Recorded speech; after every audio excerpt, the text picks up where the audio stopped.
My name is Madison Carter, and this is the story of the hardest lesson I ever had to learn about courage, belonging, and the quiet strength my mother taught me.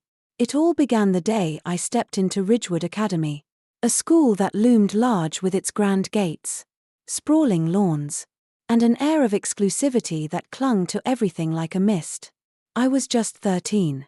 Full of hope but also carrying the kind of nervous energy that makes your stomach feel like it's tied in knots. My mom, Danielle, had fought hard to get me here. She wasn't just a businesswoman, she was a force.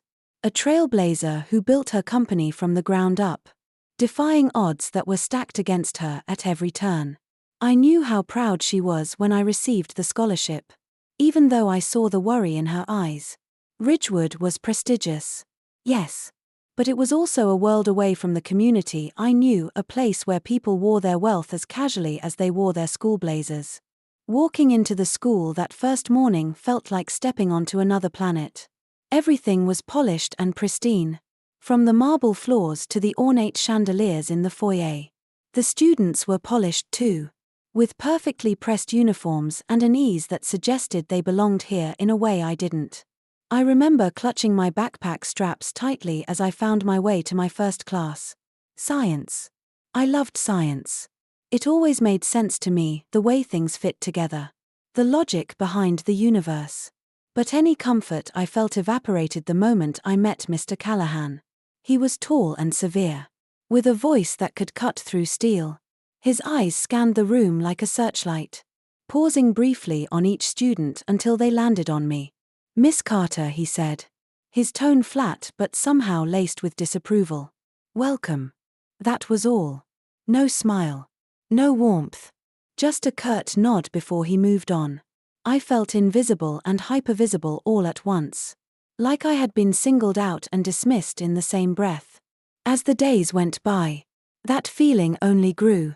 In class, I raised my hand eagerly, but Mr. Callahan rarely called on me.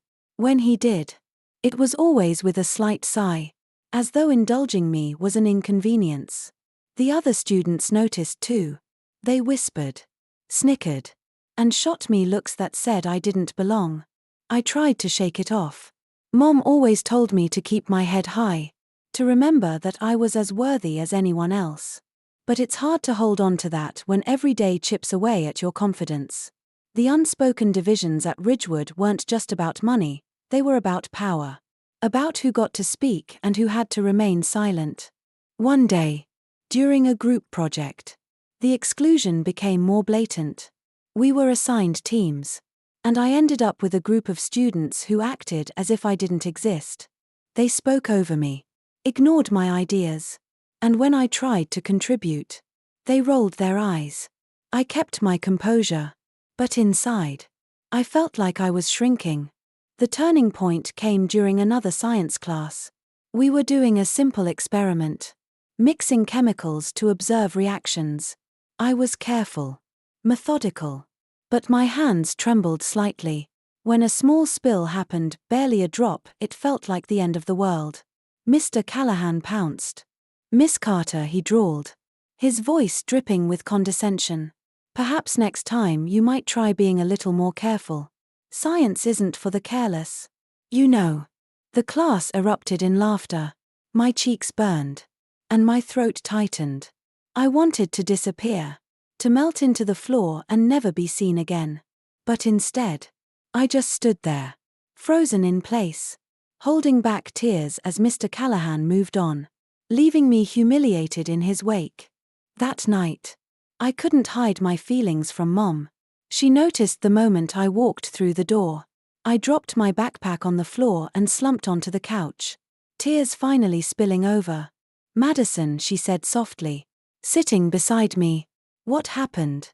I told her everything, the dismissal, the exclusion, the public humiliation. I expected her to be angry, and she was. But more than that, she was calm, steady. She pulled me into a hug and whispered words I will never forget. "This isn't about you, baby. This is about them. People who can't see your worth don't define it. You do. And we're going to make sure they understand that." Her words were like a balm, soothing but also igniting something in me. I didn't know exactly what she planned to do, but I knew one thing: my mom was a fighter. And she would fight for me, just as she had fought for everything else in her life. That night, as I lay in bed, I thought about what it meant to belong, to be seen and heard. I thought about my mother's quiet strength and the lessons she had taught me about resilience. And I realized that maybe, just maybe, this was my chance to learn what it truly meant to stand tall in the face of adversity. I didn't know what the next day would bring, but for the first time in weeks, I felt something close to hope. The following morning, the weight of what had happened in science class still lingered. I got ready for school with a sense of dread tightening in my chest. My reflection in the mirror showed a girl trying to put on a brave face. But I felt anything but brave. Still, Mom's words echoed in my mind: "They don't define your worth. You do." I repeated them silently as I walked through Ridgewood's imposing gates once more. The day passed in a blur, each class a minefield I navigated carefully, hoping to avoid any more moments of humiliation. But hope, it seemed, was a fragile thing.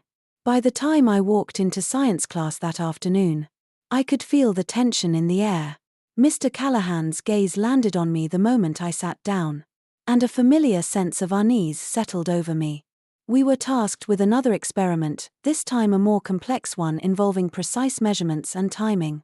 I worked diligently, double-checking every step, determined not to make a mistake. But as the minutes ticked by, anxiety began to creep in, making my hands tremble again. I could hear the quiet snickers from the back of the room, the whispered jokes that weren't meant for me but about me. Then it happened. A beaker slipped from my grasp, hitting the edge of the table and tipping over.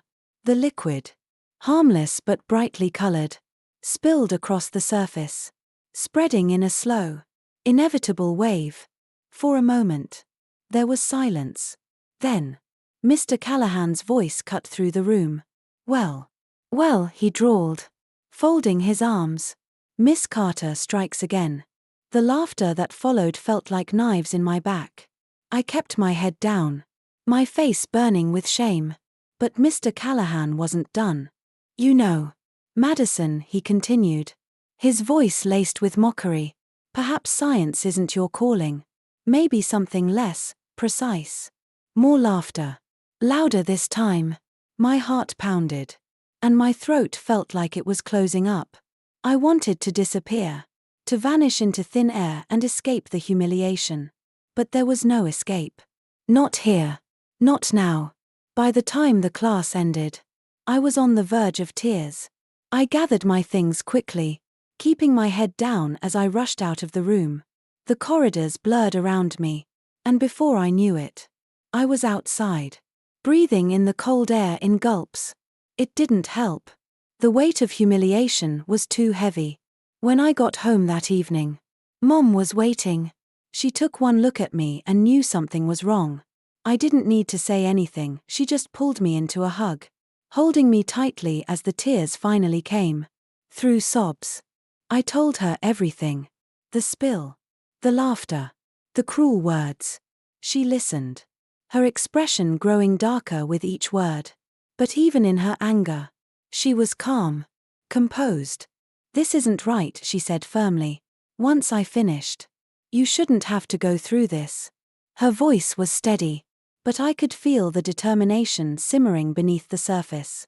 Mom wasn't just angry, she was ready to act. "I'm going to handle this," she promised, brushing a tear from my cheek. "We're not letting him get away with it. Not this time." That night, as I lay in bed, I felt a strange mix of emotions. Shame still clung to me, but there was something else now, something stronger. It was the knowledge that I wasn't alone, that Mom had my back, and she wouldn't rest until justice was served. And for the first time in a long while, that gave me a small sense of comfort. A sense that maybe, just maybe, things were about to change. The following morning, Mom was already at the dining table, her laptop open and her phone pressed to her ear. She was in full command mode. her voice calm but firm as she spoke to someone I couldn't quite identify. I stood quietly in the doorway, watching her. There was something reassuring about seeing her like this, focused, determined, and unshakable. When she noticed me, she ended the call with a succinct, "Thank you. I'll follow up shortly," and closed the laptop. "Morning, sweetheart," she greeted, her tone softer now. "How are you feeling?" I shrugged. The raw embarrassment of yesterday still lingered, but Mom's presence made it bearable. "I don't know," I admitted. "Still pretty bad, I guess." Mom nodded thoughtfully, pulling out a chair next to her and motioning for me to sit. "Listen, Maddie. I know what happened yesterday was horrible. No one should be treated like that, especially not by someone in a position of power." Her eyes were fierce now, a protective fire burning behind them.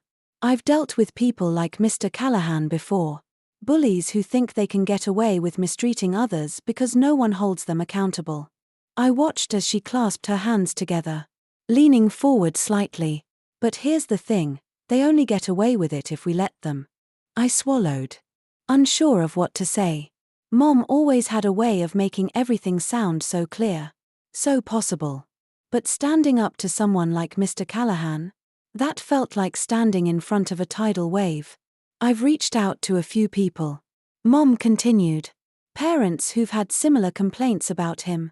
And I've also called Simone Turner." "Simone?" I asked, surprised. Simone Turner was one of Mom's closest friends and also a highly respected attorney. "Yes," Mom confirmed, a small smile playing at the corner of her lips.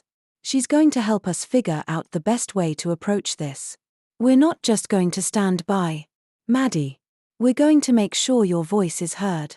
For the first time since the incident, a flicker of hope sparked within me. Maybe things really could change. Later that day, Mom and I met with Simone at her office.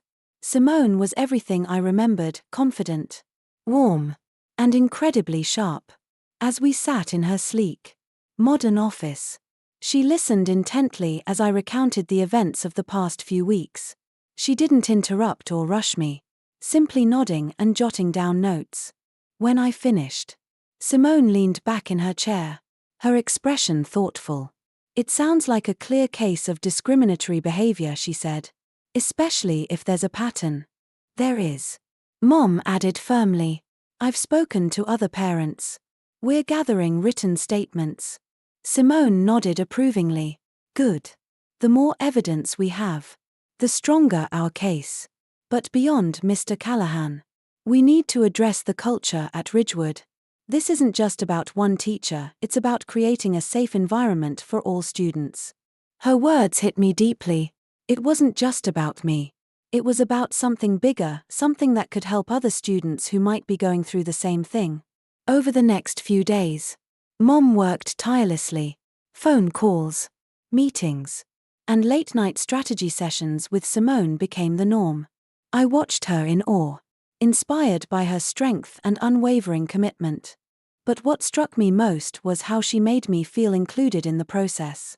She didn't just fight for me, she fought with me.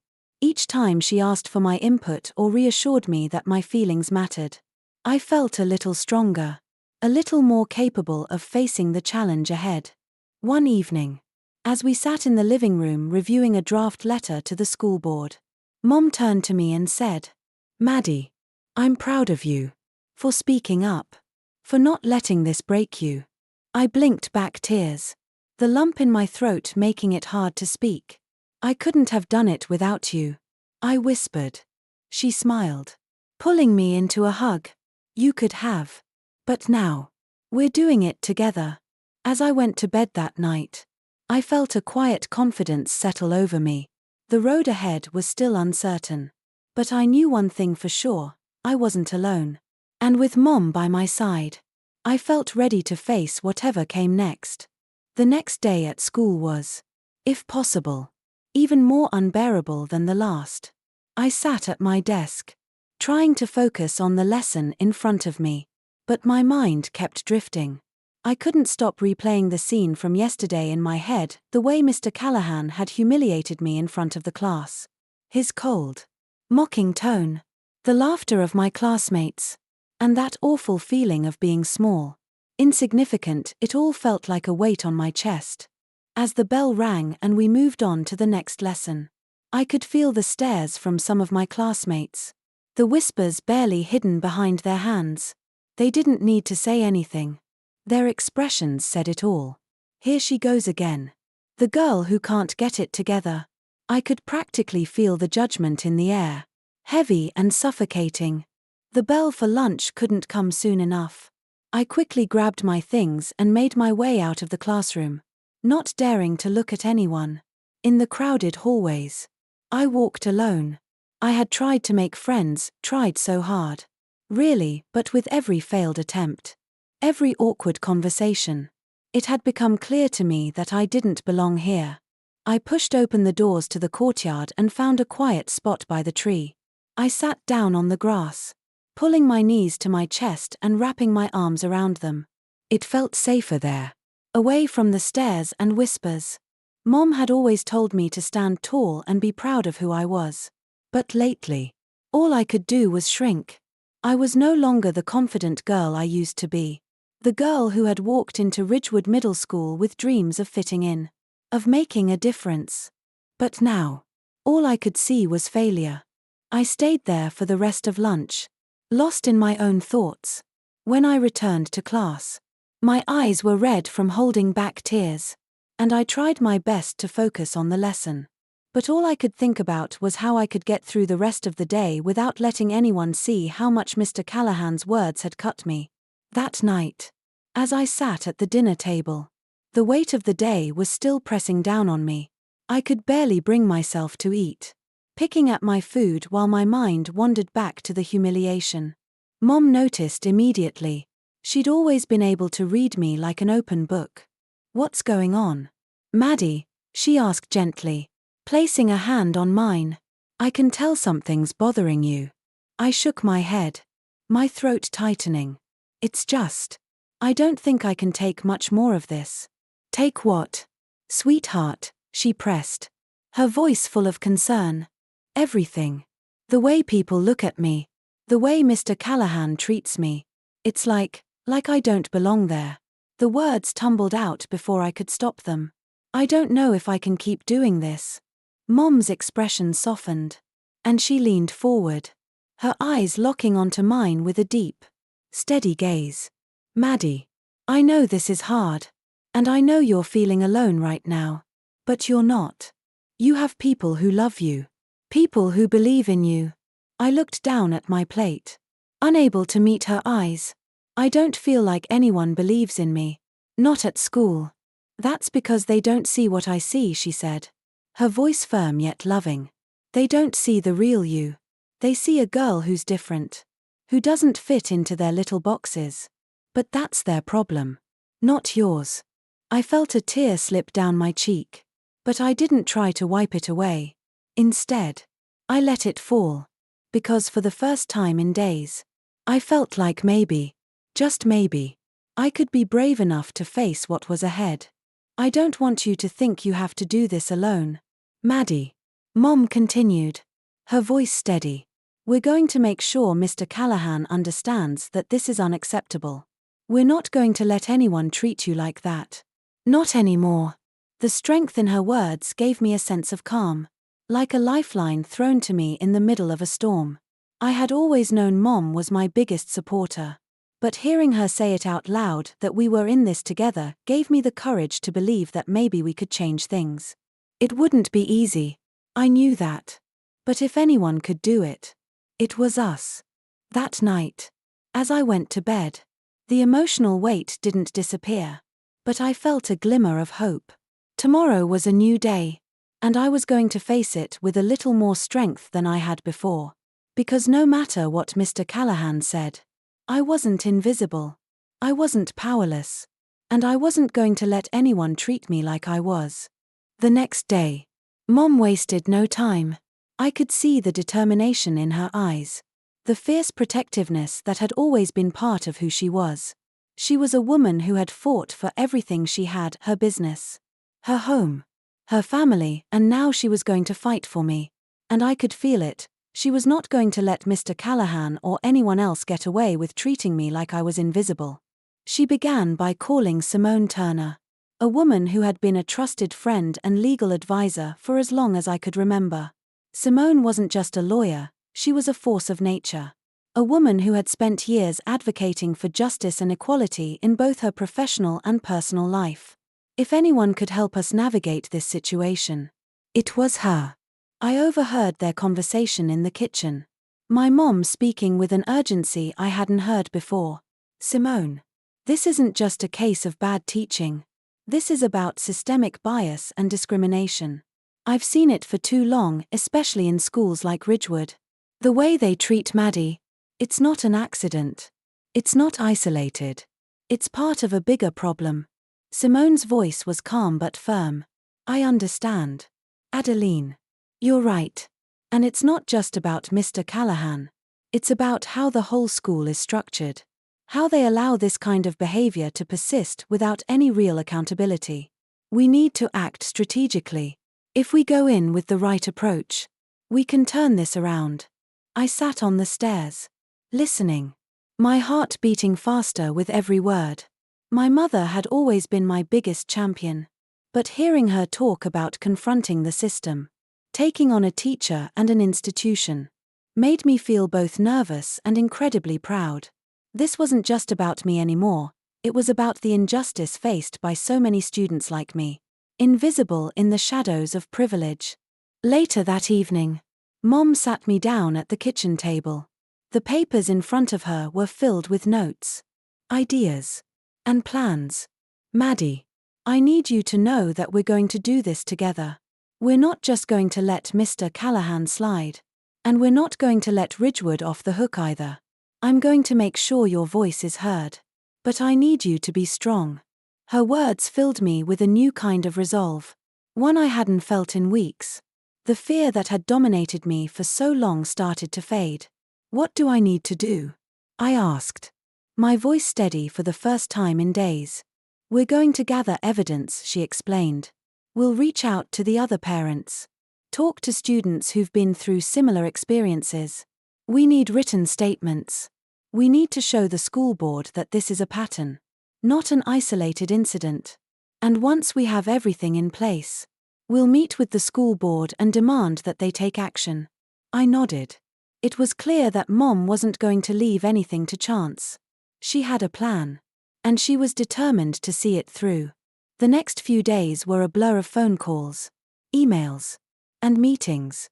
Mom spent hours gathering statements from other parents, many of whom were more than willing to share their concerns about Mr. Callahan and the school's lack of action when it came to addressing issues of discrimination.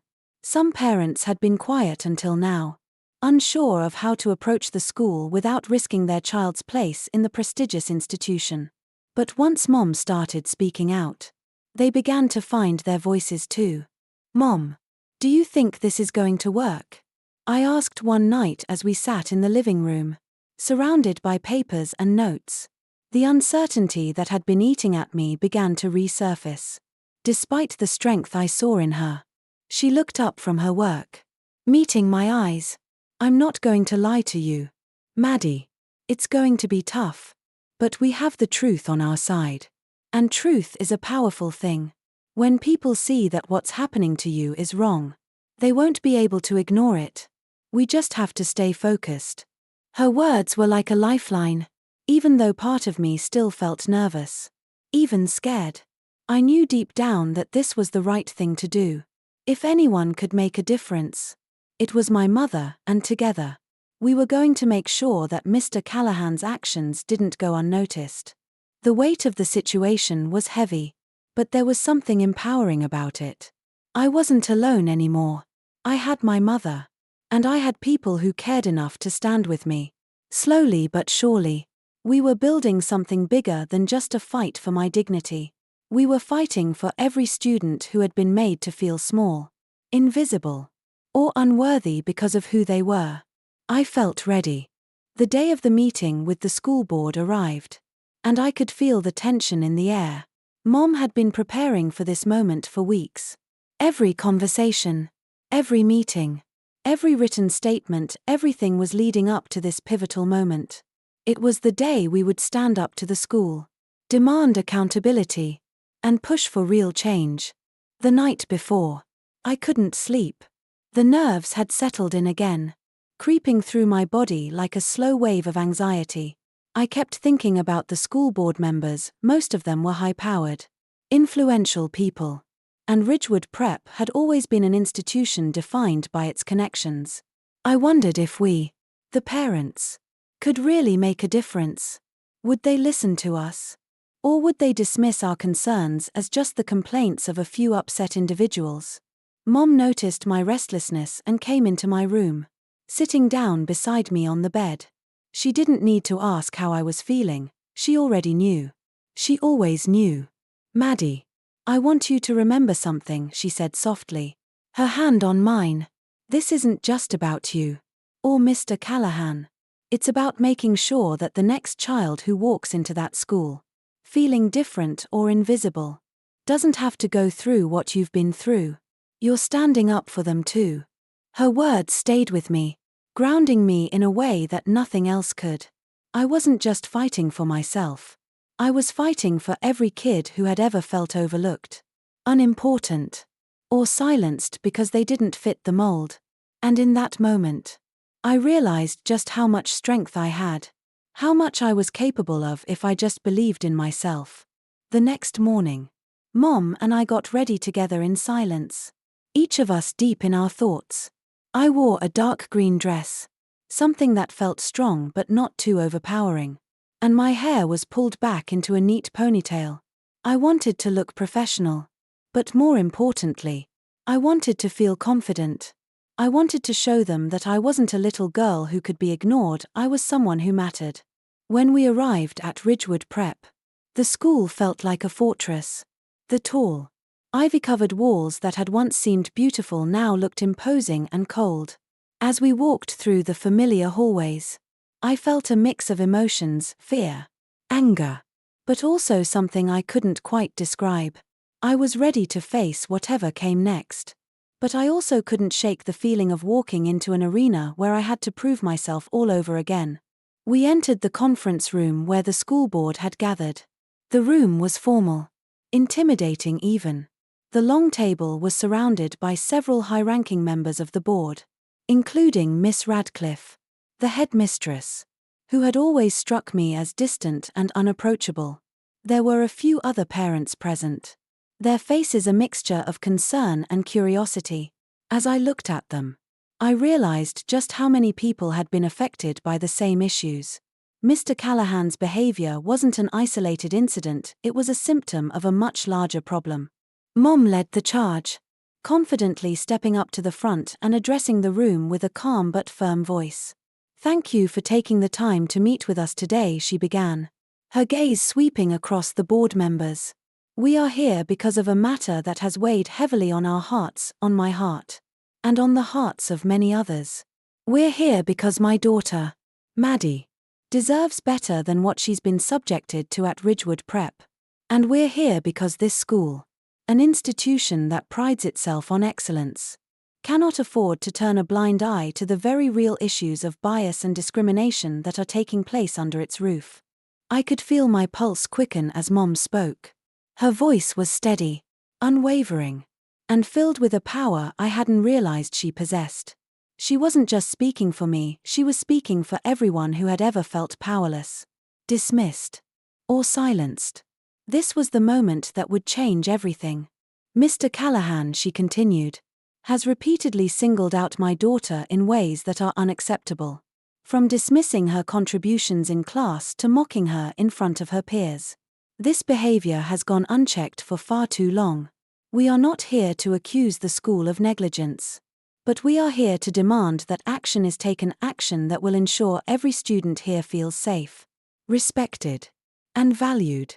I could feel the weight of her words in the room, and for the first time, I felt like my voice had truly been heard. The board members were quiet, their expressions unreadable, but I knew they were listening. Miss Radcliffe, who had remained silent up until that point, finally spoke. Her tone was measured, but there was a hint of defensiveness in her voice. "We take these concerns seriously," she said, "and we will investigate. But we must also consider that Mr. Callahan has been a part of this institution for years. He's a valued teacher, and we must be cautious before jumping to conclusions." Mom wasn't having it. "I'm not asking for conclusions. I'm asking for accountability. I'm asking for change. And I'm asking for action. Not just words." I saw the shift in the room. The board members were beginning to feel the pressure. This wasn't just about a teacher, this was about the institution as a whole. They couldn't keep sweeping it under the rug anymore. The longer they hesitated, the more they risked exposing themselves as part of the problem. We had made our point. Now, we just had to wait and see if the board would have the courage to do what was right. The tension in the room was palpable as Mom finished speaking. There was a brief silence before the board members started murmuring among themselves. I could feel the weight of their eyes on me, and it was hard to avoid the feeling that they were measuring us, assessing whether we were just a small group of disgruntled parents or if we had the power to push for real change. The room felt heavy with expectation, and I realized this was more than just a meeting. It was a moment that could reshape the course of my life and the lives of so many other students at Ridgewood Prep. Miss Radcliffe, ever composed, was the first to speak after the silence. Her gaze rested on Mom, and her voice was as calculated as ever. "Adeline," she began, using my mom's first name in a manner that felt almost too familiar. "We understand your concerns. But Mr. Callahan has always been a respected teacher at Ridgewood Prep. And we cannot make hasty decisions without due consideration. We must follow protocol." Mom's response was swift, firm, and unwavering. "Protocol?" She raised her eyebrows, the incredulity clear in her voice. "What protocol allows for the humiliation of students in front of their peers? What protocol allows a teacher to repeatedly disregard a student's efforts and let their biases guide their actions?" The board members shifted uncomfortably in their seats, avoiding eye contact. I could tell they were trying to avoid addressing the real issue head-on. But Mom wasn't going to let them sidestep it. "I've seen my daughter cry more times in the last month than I've ever seen before. And why? Because she has been made to feel less than. Because Mr. Callahan's actions have made her question her worth. This is not a minor issue. It is not a simple misunderstanding. This is about a systemic problem within the school culture, a culture that tolerates microaggressions, biases, and exclusion." I could see the board members exchanging glances, and I knew that they were starting to feel the pressure. Some of them seemed uncomfortable, while others appeared more defensive. But there was one thing I noticed: none of them were dismissing Mom's words. That, in itself, felt like a small victory. The air in the room had shifted. It was no longer just a matter of complaints, it was a matter of accountability. The silence dragged on for what felt like an eternity before one of the board members, Mr. Taylor, spoke up. He was a tall, middle-aged man who had been quiet until now. He cleared his throat and looked at Mom. "Adeline," he began, his voice calm but measured, "we do take these concerns seriously. But you're asking us to make a decision based on one side of the story. We haven't had the chance to speak with Mr. Callahan, nor do we have a full picture of what's been happening." Mom stood tall, not intimidated by his attempts to hedge. "We've gathered statements from parents who've seen the same behavior from Mr. Callahan. This is not a one-off. This is a pattern. The fact that you have yet to even address it shows a failure of leadership." The board members shifted again, clearly uncomfortable with the mounting pressure. It wasn't just the facts that Mom had presented, it was the undeniable truth in her words. It was impossible to ignore the weight of her argument. Ridgewood Prep prided itself on being an elite institution, a beacon of excellence. But this moment exposed the cracks in that carefully curated image. It was no longer just about a few students' complaints, it was about a culture of privilege that allowed this behavior to go unchecked. For a brief moment, I thought they might push back harder. But the longer they deliberated, the more it became clear that they were cornered. I could see the hesitation in their eyes. They knew what was right. And yet, the fear of change lingered in the room like an unspoken shadow. Finally, Miss Radcliffe spoke again, her tone now more serious. "We will look into this matter. We will review Mr. Callahan's conduct and take appropriate action. But we will also conduct a broader review of our school culture. We understand that there are broader issues that need to be addressed." It wasn't a definitive statement, but it was a start. I could see the board members nodding, their expressions more guarded now. They had heard us. They were acknowledging the problem. And, for the first time, it felt like they were willing to confront it. But I knew this wasn't over. This was just the beginning. I glanced at Mom, her eyes sharp and focused. She wasn't done yet. Neither was I. The change we wanted wouldn't come overnight. But we had planted the seed. And now, it was up to us to ensure that it grew. As we left the meeting room, the weight of the past weeks finally began to lift. I didn't feel victorious, not yet. But I felt a sense of power that I hadn't felt before. I had a voice. And now, it had been heard. We had started something. And we weren't going to stop until change was made. The days following the school board meeting were a blur. The sense of urgency that had been with me during the confrontation with the board didn't fade. If anything, it grew stronger. It wasn't enough to have gotten their attention. The real work was just beginning. And I knew that if we didn't act swiftly and strategically, this moment of hope could easily slip away into the familiar inertia of bureaucracy. Mom wasted no time. She gathered a small group of parents, including those who had spoken out during the board meeting, and started organizing meetings. These weren't just casual chats over coffee, these were serious conversations about what needed to change, about how to ensure that Ridgewood Prep, with all its lofty ideals, would no longer tolerate discrimination and bias. The parents who joined were all united by one thing: they had seen the same things I had experienced. Their children, like me, were often pushed to the margins, ignored, or outright belittled by teachers or students who had no interest in changing their own prejudices. Some were minorities, others were allies, frustrated by what they saw as an unchecked culture of elitism that did nothing to nurture equality. Simone Turner, our legal advisor, was a lifeline through this process. She was calm, organized, and relentless in helping Mom navigate the next steps. She advised us to collect as much evidence as possible, gather statements from other students, parents, and even teachers who might be willing to come forward. Simone also recommended documenting every interaction we had with the school, from the smallest complaint to the most blatant forms of discrimination.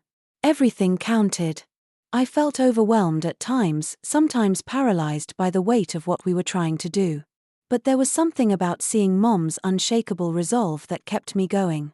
She was in this for the long haul, and she wouldn't stop until she saw real change.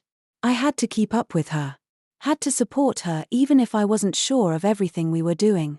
Because she had a vision where Ridgewood Prep was a place where all students, regardless of background, would feel safe, respected, and valued.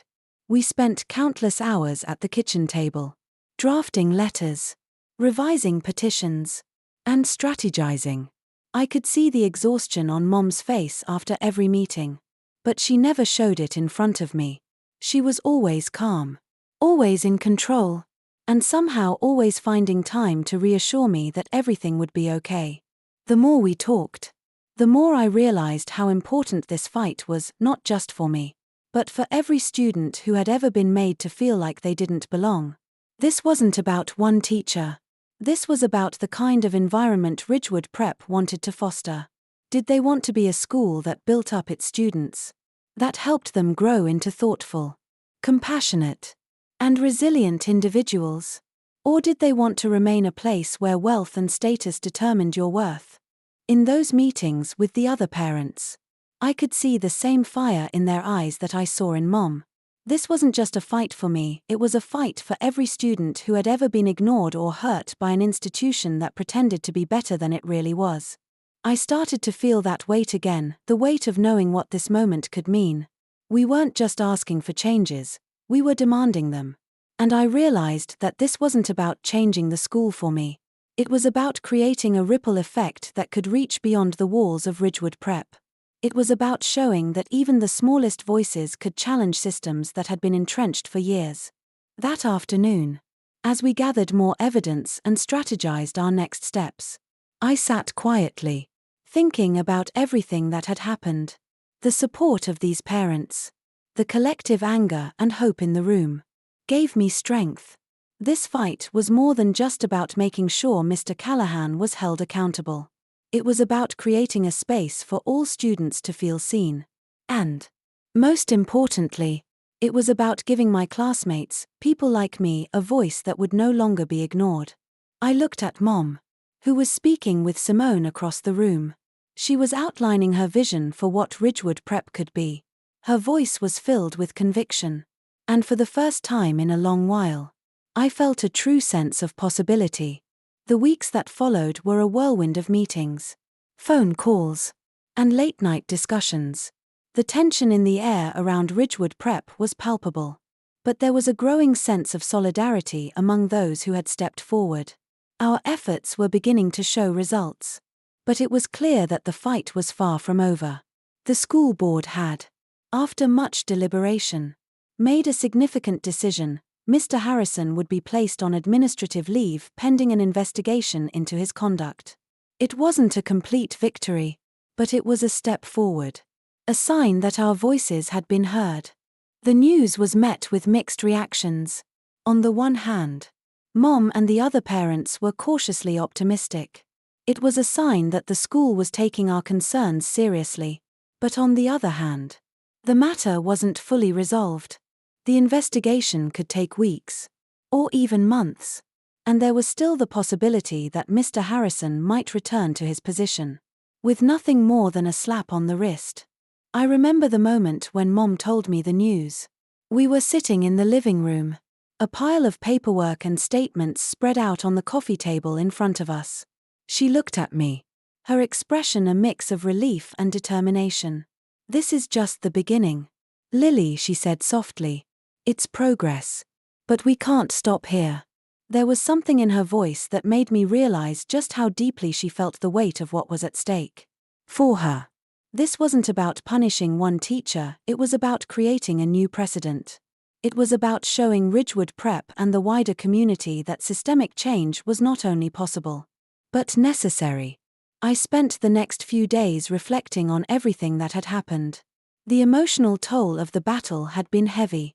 But the victories, small as they were, had brought a sense of empowerment that I hadn't expected. I'd seen how far we could push, how far we could go when we stood together. But there was still so much more to do. One evening, as I was getting ready for bed, I overheard a conversation between Mom and Simone. They were discussing the next steps. "We need to ensure that this investigation is thorough," Simone was saying.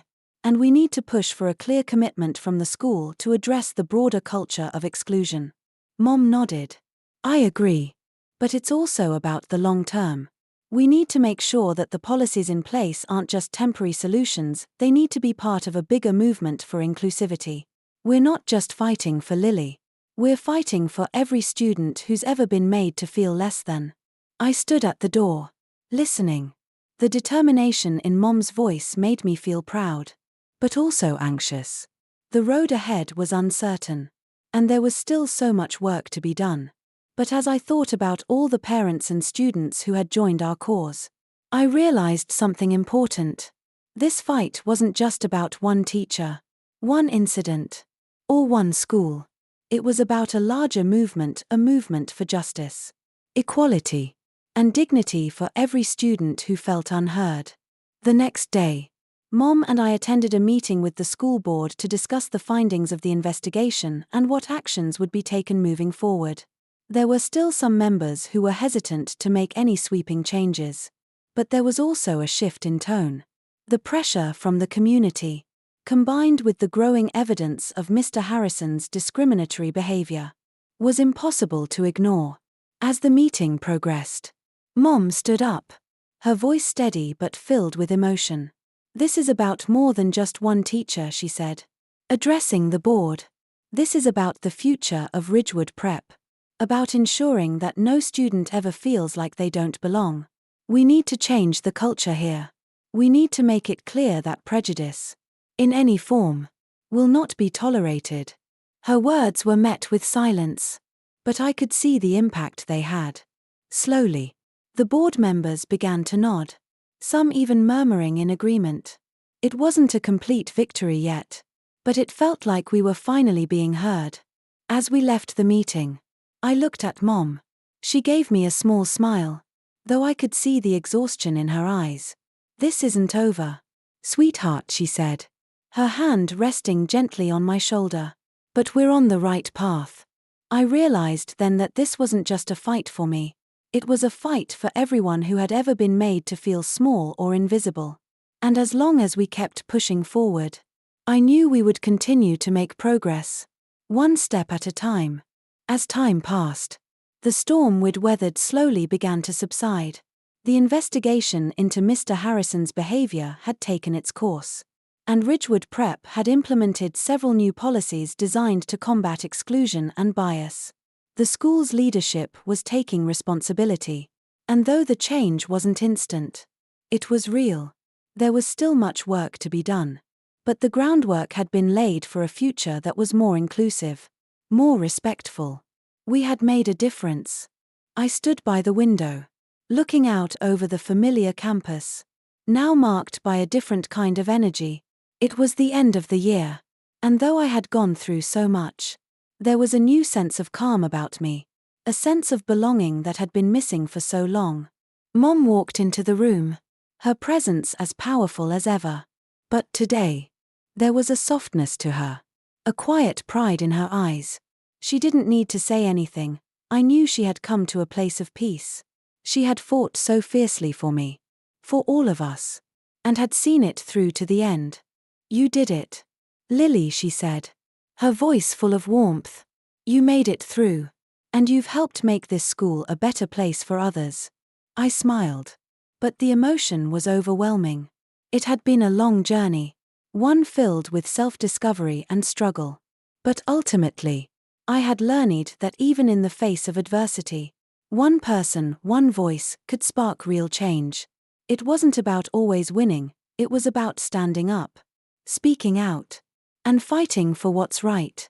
As we stood there together, reflecting on everything that had unfolded, I thought about the lesson I had learned from this journey. Sometimes, it takes a fight to make things right.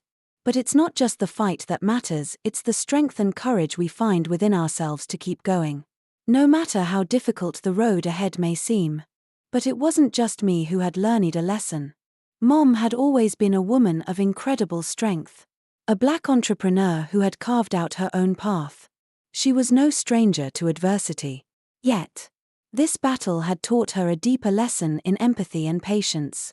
"Sometimes, it's not enough to just stand up for what's right," she had once said. "You have to be ready to stand with others, to show them that they're not alone. Real change is about lifting each other up." Mom's resolve had shown me how to find power not only in fighting for my own rights but in empowering others to stand up for themselves as well. Her lesson was that the fight for justice is never a solitary one, it's a collective journey where unity and shared strength make all the difference. Simone, our legal advisor and friend, had also learned from the journey.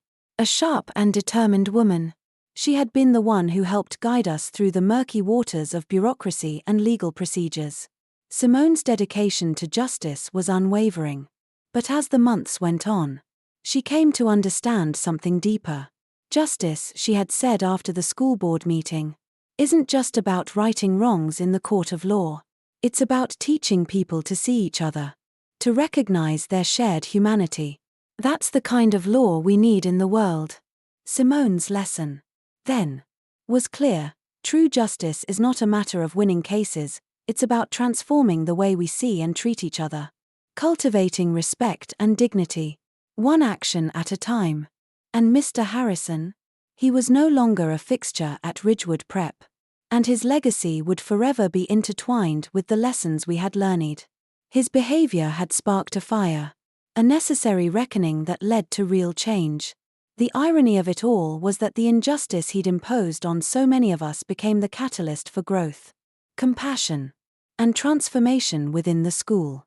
His lesson, though not one he ever intended to teach, was clear: even those who perpetuate harm can, inadvertently, create the conditions for healing and progress. The difference between harm and healing lies in how we respond to the consequences of our actions.